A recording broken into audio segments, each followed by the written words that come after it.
From this day forth, you put your faith in me. The Harry Potter actors had more than just Voldemort to worry about during their time on set.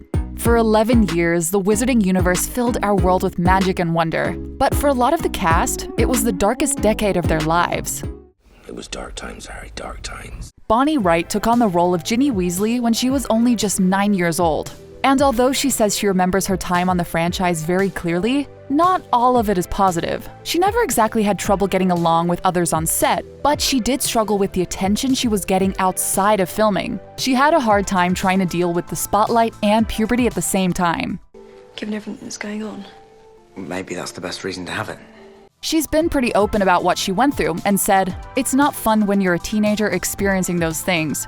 You're growing into yourself and see photos of yourself like, oh God." Who could blame her? It couldn't have been easy trying to live up to the expectations people had for the on-screen girlfriend of Harry Potter either. Bonnie's just glad she didn't have social media at that point to torment her further. I think as we've grown up, the more we've realised this is actually a very unique and strange. It may be hard to believe, but there was a very long period of time where Rupert Grint never really wanted to pursue acting seriously. When I started, acting was never something that I aspired to do. I felt like I'd missed out on a lot. Shocking, we know. But that also meant he wasn't prepared for the lifelong fame train he'll likely be riding for the rest of his life. Well, yeah, a bit. Or the years of his childhood he felt were taken away because of all the time he spent bringing Ron Weasley to the screen. He eventually grew into his fame, but said it's like having a split personality, and even called his experience dehumanizing. The feelings continued even after the franchise was over. After we finished, I felt a bit lost, really, because it was such a huge part of my life. Because he had no idea how to live without Harry Potter in his life. We've come to learn that Emma Watson is a real-life Hermione Granger, which is epic. But it also caused a lot of problems as the actress grew up on the camera. Her set struggles literally started during The Philosopher's Stone. This was her first ever role, and she had a habit of mouthing her co-stars' lines while they were filming.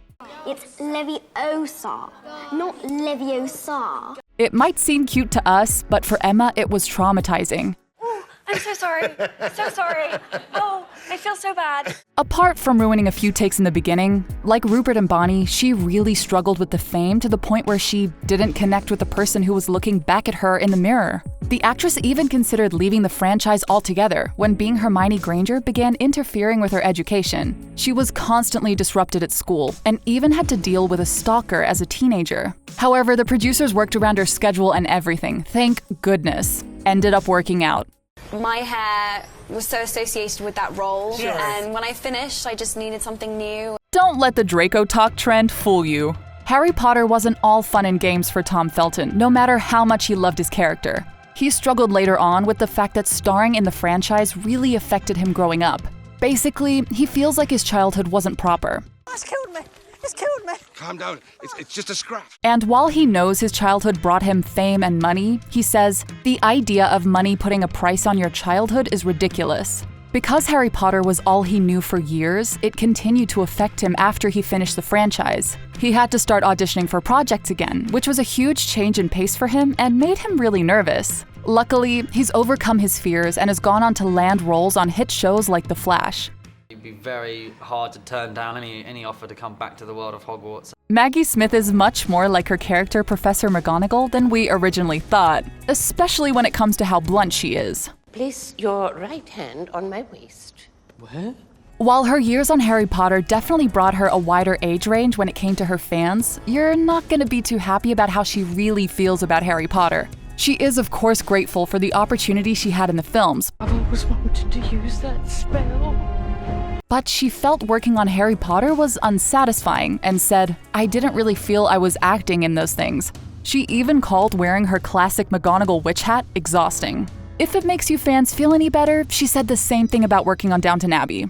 I led a perfectly normal life until Downton Abbey. We discovered just how much Alan Rickman cared about Harry Potter and Severus Snape only after he had passed away. Back in 2018, notes and memorabilia he had collected from all of his projects were found and released. Heartbreakingly, his experience on the last 4 Harry Potter movies wasn't his favorite. He had conflicting ideas with director David Yates when it came to his character. One note read, "Inside Snape's head, It's as if David Yates has decided that this is not important in the scheme of things, i.e. teen audience appeal. He thought his character was being sacrificed to satisfy the fans. You have your mother's eyes. But apparently, his struggles go all the way back to Harry Potter and the Chamber of Secrets. They also discovered a note from producer David Heyman that said, "Thank you for making HP2 a success. I know at times you're frustrated, but please know that you're an integral part of the films. And you are brilliant. Rest in power, Alan." After all this time. Always. At this point, you might be thinking, did everyone struggle with Harry Potter? The answer is basically yes. Even Daniel Radcliffe himself. He had self-confidence problems that were similar to Emma Watson's. It was his first major role, and learning to act on a big-budget movie wasn't exactly ideal. And that never left him. But this is important. This is about the Philosopher's Stone. A lot of actors have self-doubt. I live under that the whole time. He's also spoken about how, because of his privileged life, it was hard for people to realize he was also human. If I am just feeling some human emotion of sadness, does that mean I'm doing this wrong? Does that mean like I'm not good at being famous? And that fame and spotlight led to coping with alcohol. While filming, he was struggling with pretty bad substance abuse as a form of escaping his life. Forgetting about the fact that you were being watched was to get very drunk. The fact that he still managed to bring Harry to us while struggling internally the entire time is something we'll never forget. Emma Thompson may not have had the biggest role in the films, but regardless, her time on set wasn't the most joyous. There was really no big reason for her dislike of filming on the Harry Potter set. Together we shall cast ourselves into the future. She just wasn't a fan of filming for big-budget movies. I must confess to you that I have been with studios. I haven't enjoyed it. She also apologized for taking on small roles in blockbuster movies just for the money. Is she talking about Professor Trelawney or...? Sure, she's not mad for it. I'm afraid it didn't quite work out as I had planned. If the other actors' stories have broken your hearts, wait until you hear about Devon Murray's time playing Seamus Finnegan. He might have seemed extremely cheery on screen, despite his occasional potion explosion mishap, but offset, things were dark. I had an amazing life. I had a fantastic life, but I also had to give up on so much. Devon was forced to move away from all his family and friends in order to film the movies. That sent him into a pretty depressive state. He's been extremely open about his struggles now, and has admitted that although Harry Potter was the best thing in his life, it turned into some of the worst times of his life. The old codger can see at the back of his head. I'm here across classrooms!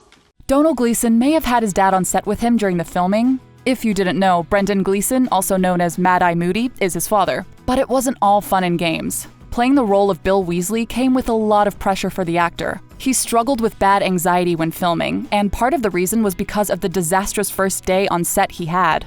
I was a Harry Potter fan, but on my first day on set on Deathly Hallows, I had a horrible day, just a terrible day. Supposedly, the set was packed that day, and he just couldn't find his proper English accent. It kept coming out Australian. All in all, Domhnall had to learn to deal with pressure, and it looks like he did just that.